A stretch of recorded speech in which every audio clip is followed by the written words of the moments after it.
আমরা এখন আছি না, কি ফসফস করে কথা কইতেছেন বান মিয়া?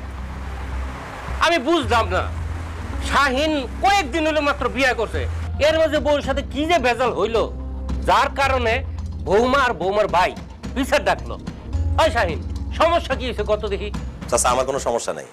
আমি বকুললে ভালোবাসে বিয়ে করছি। আমি বকুললে আমার জীবনে চাইতেও বেশি ভালোবাসি। আমি তার সাথে সংসার করতে চাই, সারা জীবন তার হাত ধরে বাঁচতে চাই। কিন্তু বকুল এই বাড়িতে বিয়ে করে আমার বউ হয়ে আসার পর থেকে আমার লগে ভালো করে কথা কয় না, আমার কাছে আসে না, এমনকি আমাদের বাড়ি ঘর সংসার কোনো কাজ করে না। তাই নাকি? কি ব্যাপার বৌমা, তোমার কি শাহিন জোর করে বিয়ে করছে? জি না। তাইলে কি তোমার অন্য কোনো পুরুষের সাথে সম্পর্ক ছিল? না না চাচা, কি কইতেছেন? এমন কিছুই না।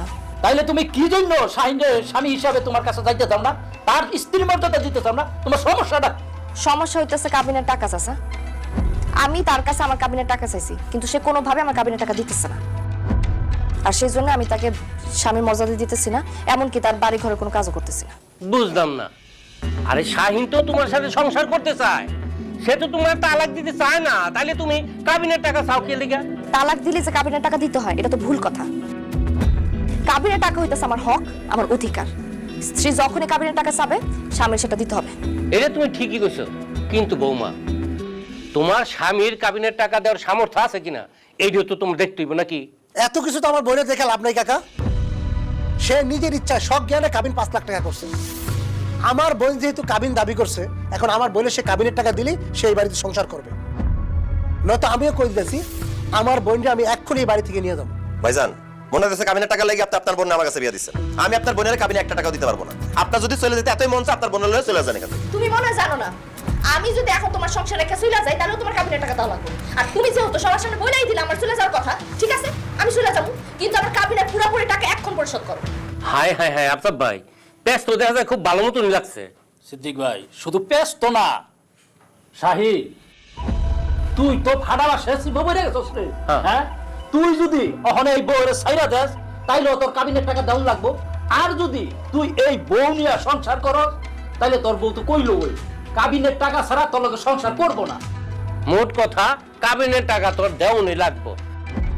এখন তুই চিন্তা ভাবনা করে দেখ, তুই কি তোর বউর লগে সংসার করবি নাকি কাবিনের টাকা দিয়া কাটছাট করে ফেলাবি? না না চাচা, আমি বকুললে ভালোবাসি, আমি ওর লগে সংসার করতে চাই। ভালো কথা, তোর বউর সাথে যদি সংসার করতে চাস, তাহলে তার যে কাবিনে 5 লাখ টাকা আছে এটা দিয়ে দে। ঠিক আছে চাচা, বকুল যেহেতু কাবিনের টাকা ছাড়া আমার সাথে সংসার করবো না, আমি তার কাবিনের টাকা দিয়ে দিব। কিন্তু আপনারা তো জানেন আমার বাপ নাই, কোন রকম একটা দোকান দিয়ে সংসারটা চালাই। একেবারে 5 লাখ টাকা আমার পক্ষে দেওয়া সম্ভব না। তাই আমি 5 লাখ টাকা বকুললে প্রতি মাসে কিছু কিছু করে কিস্তিতে দিয়ে দিতে চাই।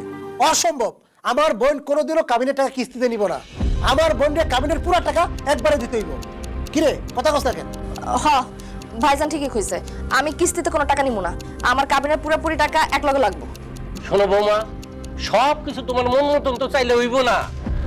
তুমি কাবিনের টাকা চাইছো, শাহিনও তোমার কাবিনের টাকা দিতে রাজি হয়েছে। তার যেহেতু আর্থিক সমস্যা আছে, তুমি স্ত্রী হিসাবে তার অবশ্যই বিবেচনা করতে হইব। শাহিন যেহেতু কাবিনের টাকা কিস্তিতে দিতে চাইতেছে, তাইলে কাবিনের টাকাটা তোমার কিস্তিতেই নিতে হইব। এইসব নিয়ে আর কোনো কথা কইবে না। আফতাব ভাই, আপনি একটা কিস্তি ধার্য করে দেন তো। 10,000 টাকা না, 10,000 টাকা কম হয়ে যায়।